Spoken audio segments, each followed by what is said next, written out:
I just spent 4 hours going through Justin Baldoni's lawsuit against the New York Times. I'm going to break it down in here for you, show you all the text message receipts he's got. And before I start, let me preface this with, yes, I am Team Blake. I can't help it. I watched the downfall of Blake Lively happen in August and couldn't understand what was going on. That does not mean I do not think there are wrongs on both sides. I completely do. So whether you're Team Blake or Team Justin, that is fine with me. Let's get right to the meat of it. So Justin Baldoni is suing the New York Times, not Blake Lively, but the New York Times. And I feel like this was a strategy on his part. I feel like this got his side of the story out without him having to sue or go after Blake Lively. Now, it is not just Justin Baldoni who is suing her. Wayfarer Studios, which is partly Justin Baldoni's company, Justin Baldoni, Jamie Heath, who was the lead producer on It Ends With Us, Steve Sarowitz, who is the money behind Wayfarer Studios and also a producer, Melissa Nathan, who is Justin Baldoni's publicist. I believe her company is the Agency Group. Jennifer Abel, who is the crisis PR manager. Her company, I believe, which is RWA Communications. Jed Wallace, who is the hired hitman, and his company, Street Relations Inc. So to sum all that up, basically everyone that Blake Lively is going after is now going after the New York Times. They're going after the New York Times for publishing the article titled, "We Can Bury Anyone Inside a Hollywood Smear Machine." So this is the article where they took Blake Lively's complaint that she filed in California and basically summed it all up and put it into a story. The Baldoni team says they were contacted on December 20th about the article, and they were asked to correct any errors and to give a response. And they only had until the next day at noon to do so. They gave a response to the paper, but they're saying that the paper was irresponsible because they didn't wait until the noon deadline and they published it 2 hours early at 10 a.m. They're accusing the paper of cherry picking, altering communications, stripping it of context, and splicing it together to make it misleading. They're also saying that Blake Lively filed a complaint instead of a lawsuit because she wanted to avoid discovery. However, the same day that they filed the lawsuit against the New York Times, Blake did file a lawsuit in New York. So the suit she filed in California was actually a complaint because you have to do this first in order to file a lawsuit in California. Let's just jump right into the screenshots of text messages and emails that Justin Baldoni's team is sharing in this lawsuit. He's using this as evidence to their cherry picking and splicing things together. So the green arrows are things that Blake's team inserted in their complaint in California, and the red is things that they left out. And just as a little background information, they used actual screenshots of the text messages. It looks like Blake's team had someone type up the information. So when they were typing this, they would say who it came from and who it was being sent to. This one is just a screenshot. So I'm guessing that's why something like an emoji got left out. So the first screenshot is between Jennifer Abel, Baldoni's publicist, and Melissa Nathan, the hired crisis PR gal. So Jennifer Abel gets a text message from Melissa Nathan, and it is the Daily Mail article titled, "Could Blake Lively Be Canceled?" Basically, this article was summing up everything that Blake Lively had done wrong. Jennifer Abel writes, "Wow, you really outdid yourself with this piece." And Melissa Nathan responds, "That's why you hired me, right? I'm the best." That is all that was in Blake Lively's piece. Now, they've circled here the upside down smiley face, and they're trying to say that this gives this whole thing context of it being sarcastic. They're trying to say that Jennifer Abel wasn't pleased with this and that this was just a response to the sarcasm. I'm sorry, but that's a huge stretch. This was not being sarcastic. She was really excited about this article because it really made Blake look bad. And there is evidence of Melissa Nathan messaging the author of this Daily Mail and basically setting it up and telling Jennifer Abel she's got him waiting on the sidelines to pump this article out whenever they were ready. The part that was left out is this part down here, which to me is not important anyway, but it says, "Heading to the airport and there is a drive through the jungle that there's going to be no reception for around 24 hours. And then she writes, "Joke, 45 minutes. And Jen Abel writes back, and I'm guessing this is a joke, saying, "I'm sorry, you being off the grid for 45 minutes was not included in the scope." And she says, "Unacceptable." And then Melissa Nathan sends her something and Jen Abel laughs at it. This screenshot is between TMZ and Melissa Nathan, who is the PR crisis manager. Melissa sends an interview from Daily Mail. She seems to have a lot of buddies at the Daily Mail. And in this one, it is an interview with the reporter who leaked the interview from 8 years ago or whatever it was about the little baby bump belly. And TMZ says, LMAO, we interviewed her too. Let me find it. And he says, that interview effed her.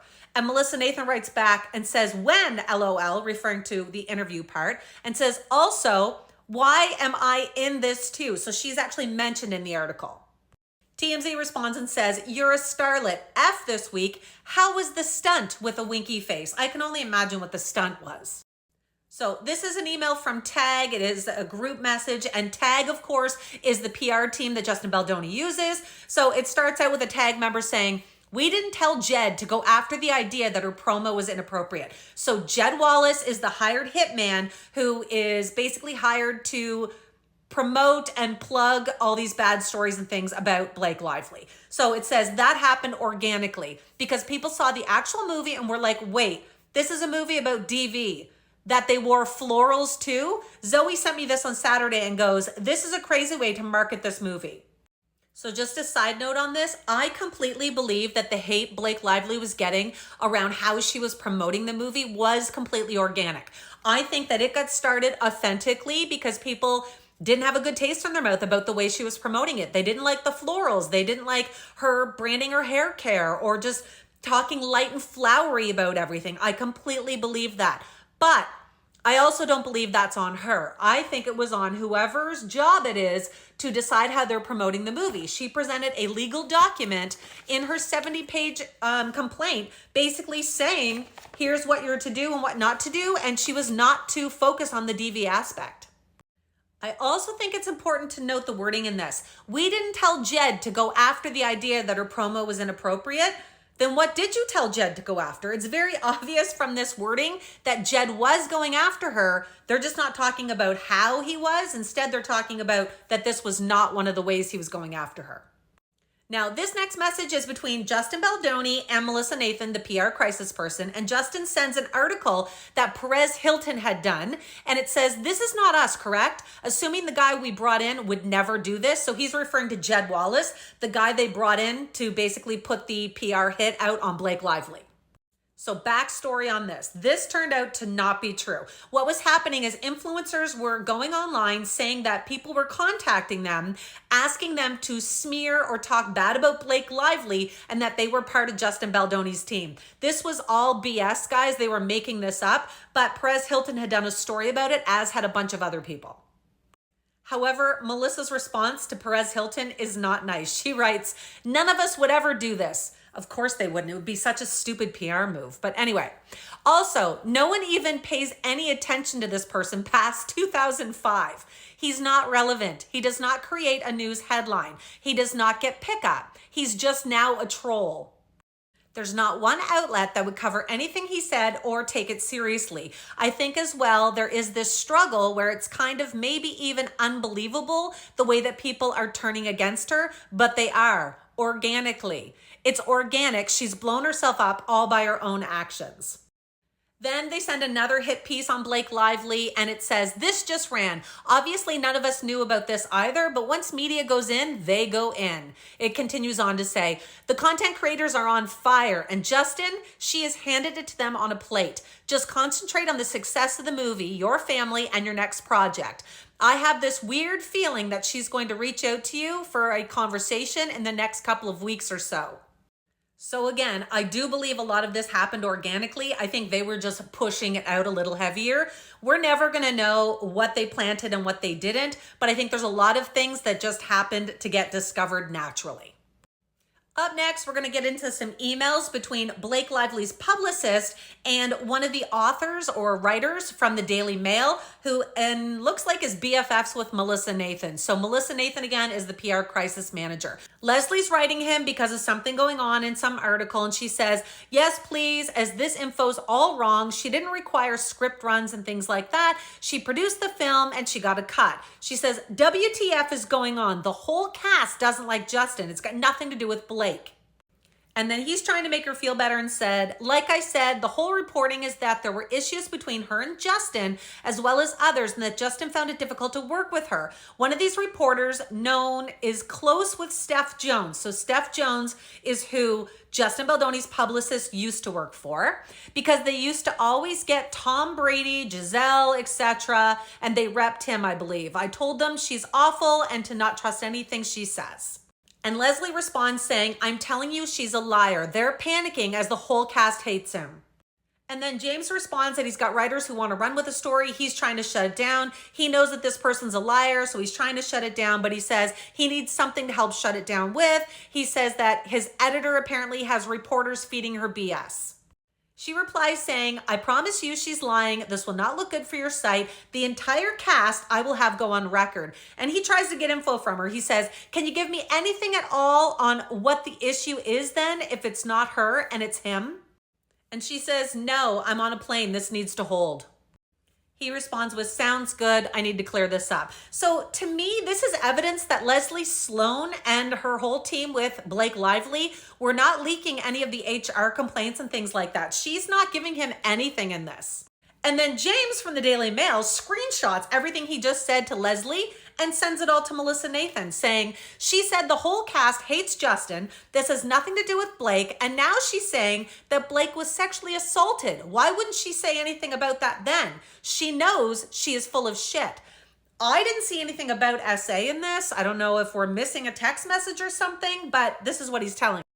And then he just went on again saying, she told me that the whole issue is with the cast. Everybody hates Justin and it's got nothing to do with Blake. And then the next screenshot is a message that has Justin Baldoni's lawyer in it, Brian Friedman, and he's messaging with James from the Daily Mail, and James is saying he'll send him a screen recording of all the messages. He says, you can see that Leslie bashes Melissa, tries to get me to say that Melissa was planting stories or bad-mouthing Blake. She also goes off calling Steph Jones a liar, and never once did she mention anything about sexual harassment. But yet, in this one, he says she did mention it, so I'm a little confused with these two. He goes on and he says, I had many conversations with her about Blake, and never once did she say anything about sexual assault. I had a three-way call with her and Melissa, and she never said anything about it then either. So at this point, he's confirming that Blake's publicist has not leaked any of this information yet, and he's also confirming that she doesn't like Melissa, and she's thinking that Melissa is feeding these stories to him, and it shows that they have an extremely close relationship. If you recall from Blake's packet of information she sent, she has a message where Melissa Nathan is actually telling Jennifer Abel that she's got someone at the Daily Mail in her back pocket waiting to release stories. So I'm guessing it's this James guy. Then another screenshot with TMZ and Melissa Nathan. TMZ is saying that they have information that basically it's just Blake and Justin having some creative differences on set. And then Melissa writes back and says, do you have sources? Blake's camp keeps thinking it's us placing and we're not doing F all. So no, I don't think that they were placing the stories about Blake and Justin having conflict. They didn't want that out. And then he says, yes, that there's sources on production. And then Melissa Nathan says, wait till I tell you the whole story. And he says, we are legit saying source says it's all Blake's ego. And she writes back, you have no idea. You think you do? You do not. In my whole career, I've never come across this situation. And then, of course, he wants to know what's going on. And he says, but why aren't people telling the real story then if everybody knows it? Another text message between Blake Lively's publicist, Leslie Sloan, and our good friend James from the Daily Mail. So Leslie says, I know you're friends with Melissa. And he says, yeah, we are. And she says, I'm not paid to take people down. I'm honest. And he says, she hasn't done anything literally anti-Blake. And she says, okay. And then he continues and says, she told me the same thing that she told you, which is she said that Blake's backlash is organic. And Leslie says, it's not. She's done nothing but help get a movie, make tons of money. Justin makes tons. And he responds saying, kind of her promotion of the movie was off a bit with her take. Now, this next text message shows that a little bit of stuff was leaking out. A reporter that they have a name says, a source close to the set says they don't know of an investigation, but there was an intervention. And then it goes into basically what happened on set between Blake and Justin when Blake had asked for certain safeties to be put in place to make her feel more comfortable. And they say this has to be off the record, but the only complaint, which is not confirmed if it was an official HR complaint, was a guy up for a gig on the crew. So this wasn't an official complaint. So this technically isn't a lie. They're saying there's no official complaint except maybe this one thing. And then they go on to say there was not an intervention on set or with members of the crew. This would be false. Blake and Ryan had Justin and his team over for a meeting where Blake expressed all the things she was upset about. So this does not make it sound good. This makes it sound like Blake's whiny and had some issues as opposed to her feeling uncomfortable on set and voicing some concerns. They go on to say this was not Justin versus the team behind the film. It was his team versus Blake and Ryan. So he's trying to separate everyone else from Blake and saying it was all her. More of a contentious meeting. The way it reads now reacts as if it was proper intervention with the cast and crew. This is not true. All right, now we're getting into the meat of Blake's complaints. So this screenshot was included in there. So one of the complaints that Blake had was that Jamie Heath, who was one of the lead producers, showed her a video of his wife during labor. And it turns out it was an at-home labor where his wife is completely naked. And Blake says in her 70-page document that at first she thought it was a porn, like an inappropriate video. It, of course, wasn't. It was his wife giving birth, but she's in this pool having labor completely naked, and Blake did not want to see this, apparently. So that was one of the things she stipulated was no more videos of your wife being naked, etc. So they included this screenshot to say it was this, wonderful family moment and that there was nothing, inappropriate about it. And of course, they chose a screenshot of the end when the baby's already there with the three of them cuddling in the pool. The next screenshot, in my opinion, is an important one as well. Now, backstory on this one. In Blake's 70-page document, she made an accusation that Justin and even Jamie were walking into her trailer at all times without knocking, without being announced, and sometimes she was either undressed or breastfeeding or things like that. Now, it does appear that Justin Baldoni is trying to excuse this away with this screenshot. So let's read this. This is Blake saying, I'm just pumping in my trailer if you want to work on our lines. And Justin replies and says, copy, eating with the crew, and we'll head that way. And she says, take your time. And he writes, I'm here. I'll meet you in, and whatever this is, this H/MU or whatever. And she says, sorry, I'm just seeing this now. So it looks like they didn't end up meeting up. He's trying to make it sound like Blake was okay with them being around while she was breastfeeding. Now, as a mother and anyone who has been around breastfeeding or pumping mothers, you know that pumping and breastfeeding is very different. And if you know someone is coming and if you don't, is very different. Breastfeeding around people, you have your shirt on, you might have a wrap over you, you're kind of modest and concealed. When you're breastfeeding alone in your trailer, your shirt's off, your bra's off, you're just going to town, helping out the baby, feeding the baby, right? You have no modesty when you're alone in your trailer. So they're very different things. It looks like from the writing in this that they're trying to excuse this and say she was totally fine with Justin and Jamie barging into a trailer at all times while she was breastfeeding. I do not see that from this. This next one also really bothered me. Now, I'll tell you why. One of the complaints that Blake had is that Justin used a lot of sexy language. He was telling them they look sexy when he'd see them in their outfits and costumes. And they're trying to excuse this by saying that Blake used the word sexier in one of her text messages. So she's talking about her costume and she says, I'll show you both ways, but the beanie is much sexier. It's the look. So she uses the word sexier. So they're using this as an excuse to say that she set the language up. And so Justin is allowed to tell these women how sexy they look. This isn't a good look to me. This doesn't add up. Just because she used the word sexier doesn't give someone the right to make someone uncomfortable. It's her perspective that counted. Okay, we're starting off with a screenshot of text messages. This one is between Justin Baldoni and a female producer on set. And they're talking about the intimacy coordinator. Now, in Blake's complaint, she says that there was no intimacy coordinator hired on set at the beginning of the movie. And she was kind of having to be that person. So an intimacy coordinator is basically like a dance choreographer. They tell you where to put your hands, how to do it, what's going to happen in a intimate scene. You kind of need that, right? To protect him and to protect her. Blake says there wasn't one there, and then they eventually hired one. So let's take a look at the message between Justin and Blake first. So Justin writes her and says, just hired intimacy coordinator who I love. We'll set you up to meet her next week for an intro. And Blake writes and says, I feel good. I can meet her when we start. Thank you, though. So basically, Blake's saying, I don't need to meet her ahead of time. I'm good. Like, let's just get going. But for some reason, he thumbs up that message. Like, he's like, okay, yeah, we're good. Doesn't tell her this could be a problem. But when he sends it to the female producer, he makes it sound like it's a problem. So he writes the producer and says, just wanted to tell you about this. Seems she doesn't want to meet with the intimacy coordinator until we start filming, which may mess with the workflow, but I can still meet with her, of course. And then the producer writes back and she's like, that's fine. If she doesn't want to meet until later, you'll just have to give her a run through of what you guys chat about.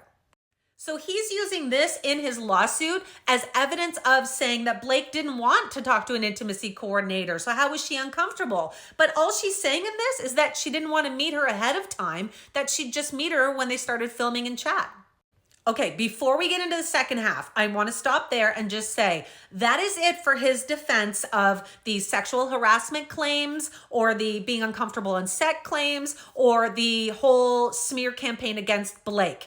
What he gets into next is alleging that she took over control of the movie from him and how she pushed him out, which to me is a completely separate issue. One thing has nothing to do with the other, but that is the whole kind of beginning part. That is him defending himself against the accusations and the smear campaign. But really, he hasn't denied any of it. He has not come out and said he hasn't done any of it. He did try to excuse some of it away, but he's not denying that stuff happened. Okay, so let's get into the second half, which is basically about Blake taking over the filming or the editing and kind of pushing Justin out. And I'm going to be honest here, I do believe that this happened. I think that the two of them had a pretty tumultuous relationship on set after everything that happened. I don't think she cared for him very much. I don't think he cared for her. But you also have to remember that everyone on set, all the cast, including the author of this book, the person who wrote this, all turned their backs on Justin because of whatever was going on set. They all unfollowed him. They refused to do any PR with him. None of them wanted anything to do with him, and there's a reason for that. So these next screenshots are between Justin Baldoni and the editors. So he's saying, just curious if you guys have peeked at her cut and if anything has changed. And they reply and say, I've just been told that we're not permitted to look. So this is his editing team. These are the people editing his cuts, not hers. And he laughs about it and says, when did this happen? And they say it's through Sony. So Sony is the one who was setting this up. So this already came out before. They said that Justin had a way he wanted it done. Blake had a way she wanted it done. So they got them both to edit clips of this, and then they chose the one that they liked better. And it was said in everything that I've read that Wayfarer, which is Justin's company, as well as Sony, chose her cuts.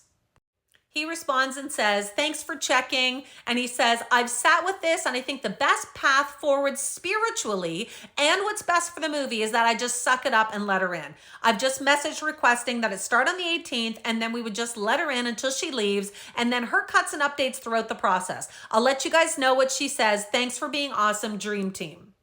He went on to say, we created a beautiful baby together. The baby not grow up to be exactly what we thought, but it's still beautiful. And that's what I'm holding on to. I'm very proud of us. And then the editor responds and says, the last thing I heard is that she was adding in basically their edits, that she liked his edits, putting them back in. And he says, just not sure what that entailed or to what extent. I guess you'll find out. Now, at this point in the text messages, it looks like the PR had already started. So Jennifer Abel, who is, again, Justin Baldoni's publicist, writes him and says, hi, Jamie just filled me in about BookCon. So she's talking about, a big publicity thing at BookCon, who Blake wasn't going to be going, so Justin was going, but then Blake agrees to go. So Justin is no longer able to go because Blake and the rest of the cast don't want to be seen or work with Justin. So she writes and says, eye on the prize, her attending BookCon is good for the film ultimately. And she says, you can be home with your family, which is important. And then Justin writes and says, she's kicked me out of everything now in the film. She's becoming involved in everything, music, sound, etc. He says he'll get through it somehow. He just needs to feel everything. So you'll recall at the beginning of the film, she wanted a bigger hand in the wardrobe, and he was fine with that. Now, there is a little piece in this lawsuit as well that talks about that. He claims that she messed with their budget and they had all these outfits already purchased, and then she went and spent all this more money to buy outfits. But we know from all the PR around the movie that a lot of the things she brought in were actually her own from home. The other complaint he had is he said that instead of her coming to the set for fittings, she asked them to go to her, and she only lived 15 minutes away. So they would pack their things and go there, which he said also hurt their budget. But you have to remember, she had a 4-month-old baby at home that she was breastfeeding. So it would have been much easier for her to have them come to her. Then there's another screenshot of messages between the editors and Justin, and he's saying Blake wants to know when you could be there next week. So they're talking about when meeting up, and the editor responds and says, I want Blake to feel like she's getting what she wants so we can move on from this need of hers. He's also messaging the editors saying that they're going to show the whole movie at Book Bonanza, and they say the whole movie, and he says, yep, hers. So basically, it's going to be at her Book Bonanza. And he says, I was supposed to be there. It was supposed to be ours. And then I was uninvited. The whole thing's pretty cruel and intense. And then they're talking about the red carpet. So it sounds like Justin was not allowed at first to go to the premiere of the movie because Blake and her team and Colleen Hoover were going to be there and they didn't want to be seen with him. And then I guess, long story short, he says, I won't be in the same room. I was asked not to even come to the premiere. I can figure it out. So it sounds like they actually made him go first. He did his thing. And then when Blake arrived, he had to leave and go into another room with his family and his fans. And she did her thing. They also added in some more of the screenshots of text messages. This one's from Leslie Sloan, who of course is the publicist for Blake Lively. And again, she's messaging with James from the Daily Mail. So this is after the big hit piece came out saying, is Blake Lively getting canceled? So she writes and says that, this is really mean. I guess you and Melissa are in cahoots now. So he tries to write and say that he had no hand in this, that he tried to put a quote in there that sounded better, but that basically it was out of his hands. She writes back and says, it's mean. Your quotes are kind and true. We're tired of the bullying and the hate. And he says, I knew early on it was going to happen, which is that first time I called you before the movie came out and trying to prevent anti-Blake BS. And I did for a minute. It was getting so bad for him, he had to hire Melissa. But then after that one interview where she said her GPS or cell phone thing, it's obvious she was kidding, but it just snowballed and kept going and going. It will turn around. You know it will, and you know how to flip the script better than anyone. And then she again asks him to please turn it around. And she says, I know you're friends with Melissa. And he says, yeah, we are. And then these are more of the text messages that they claim were either edited or cherry picked. I really don't see what the big deal is about these things being left out. I personally think they make it sound worse, but let's go through them. So these are the messages where Melissa and Jen are having the conversation, and Jen is trying to explain that Justin doesn't feel good with this whole document of the plan of attack against Blake Lively, that he wants it to be tougher. And Melissa says in it, like, we can't write all this down. We can't say what we will do and what we won't do. They didn't include this, and I guess they wanted it included. It says, of course not, but I told him that's the point of talking it through. So he wants to have a phone call instead of writing it. Now, this part was included saying he has to look at it as if it's information document for us to be armed with. That's all. Imagine if the document's saying all the things that we were going to end up or that he wants done in the wrong hands. And this part wasn't included, and they apparently wanted to. It says, the work is not the document. The work is the effing crisis, LOL. And then Jen writes back and says, if it's any consolation, he's like this with everything. He overthinks and stresses. He just needs to be educated on how this process works. And the famous line where she says, I can bury anyone. So Melissa's saying everything kind of keeps twisting and turning because they don't know what moves Blake Lively's team's going to make. And then Jen says, yes, exactly. And she says, we had no idea of this approach and why we can't be proactive as we'd have no idea what they're going to come out with next. And then Melissa responds and says, he also can't come out as looking as a victim. We're walking a thin line here. And Jen responds and says, exactly. He can't look guilty either by shying away from this stuff. Here's another example of how they think things were cherry picked. So these were included, these weren't. And guys, I think these make it look worse, but You can be the judge. Here we go. So basically it starts off and it's talking about the allegations that Blake has in her sexual harassment document, the whispering in the ear, the sexual connotations. Then she swears and says like JFC, other members feeling uncomfortable watching it. I mean, there's just so much. Doesn't matter if it's not true. But then Jen, this was from Melissa. Jen writes back and says, I know, I don't think they get that. They think the truth wins. So are they admitting this is all the truth and they know this? And then she writes back and says, no, it doesn't. And then this was left out of Blake Lively's complaint, but it doesn't make Jen look good. It says, and I'm like, we're dealing with a psychopath who literally accused you of being a sexual predator. Let's all be happy with difficult. And this is another example of a text that Justin's team has included in their document. And I think it just makes them look worse, but you guys can be the judge. This is something that Justin's publicist, Jen, sends to him. So she sends him this news article from I don't know when saying, you want to see a headline? And she says, people in glass houses shouldn't throw stones. And this is basically showing that Blake's publicist used to rep Harvey Weinstein. Everybody worked for him before all the allegations came out. People knew what he was all about. He's a disgusting man. I doubt she knew that when she was working for him, or at least hopefully she didn't. And then he responds saying, do you believe Leslie? Can you spin the crisis PR thing so it's actually factual? So he's asking her to spin it. And then he says, there have been lies put out up against powerful people, just protecting myself. Tag reps a lot of people, and that headline was just to smear more. Then he says, so do we say Blake and Ryan hire Harvey Weinstein's publicist? Which is exactly the news article that got published. And then this one just seems so middle school, like cheesy. I don't know what to believe in this. So this is another text message from Justin Baldoni's whole team. They're all in here talking. And somebody says this, completely unsolicited story from TMZ.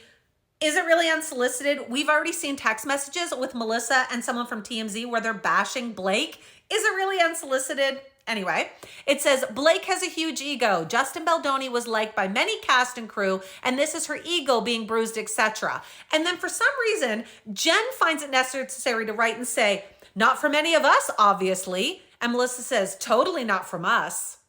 And Jen writes and says, there are clearly people on set coming out to defend Justin, which is good, and we just let them do their thing. And Melissa says, the reporter told me her rep is working overtime. This to me could be a problem for both sides, and it completely depends on perception, how a jury is going to read this. So if I look at this as sarcasm. Jen's like, not from any of us, obviously. And then Melissa says, totally not from us. But someone else could read it and her being like, not from any of us, obviously. And then Melissa saying, totally not from us, like being serious. I don't know. I think it's in how you read it. And then another text message, like, what is this? Is this her pushing their theory of, we didn't have anything to do with this and trying to make sure everyone sticks to it? Or are they being legit and saying, we didn't plant this, it's organic? So Melissa says, you did not do any of this. We did not do any of this. This is purely organic.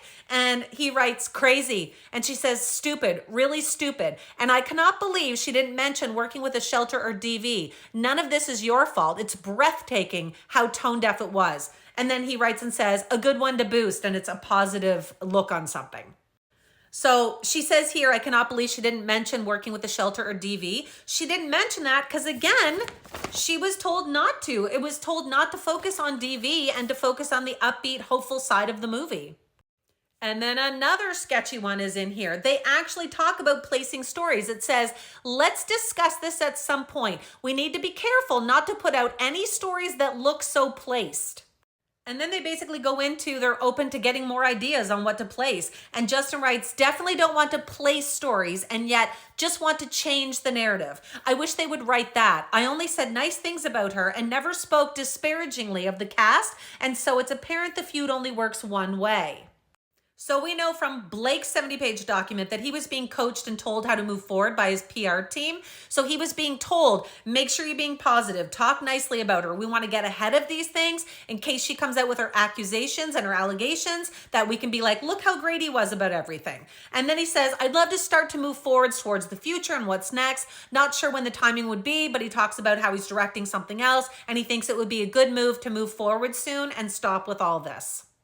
One of the other allegations in his lawsuit is about Ryan Reynolds. So he says that he goes to Blake and Ryan's house and ends up having this meeting with the team about the movie. And when he gets there, he says that Ryan aggressively berates him in front of everyone for fat shaming Blake Lively. Now, if you're not familiar with this, Blake claims, and it's backed up, that he contacted Blake's trainer. And remember, Blake had just had a baby like 4 months before. So she still had baby weight she was working off. So he calls the trainer, says that there's going to be this lift in the movie, this lift scene, and he wants to know how much Blake weighs because he has a bad back.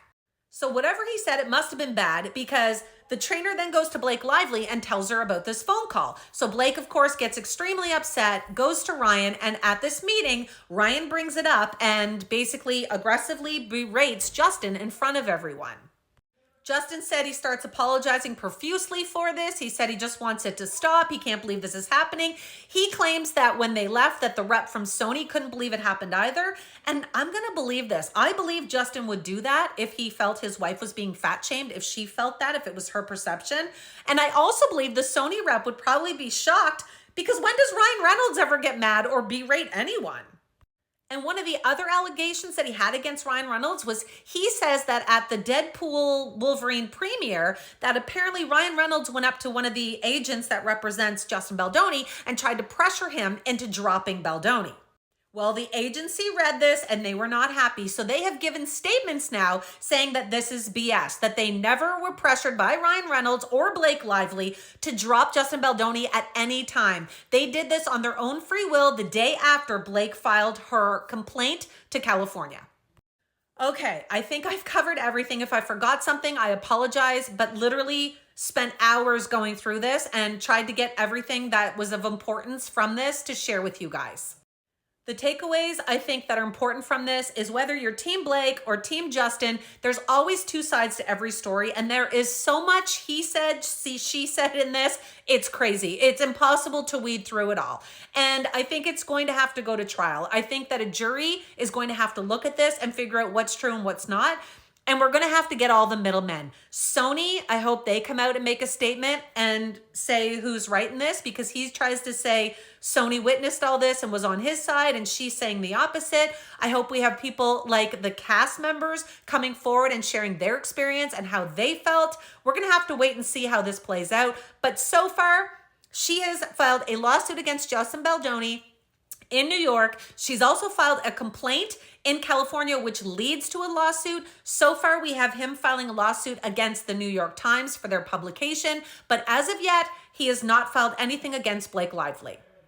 I will definitely be covering this. If you'd like to follow along with me, make sure you guys hit follow.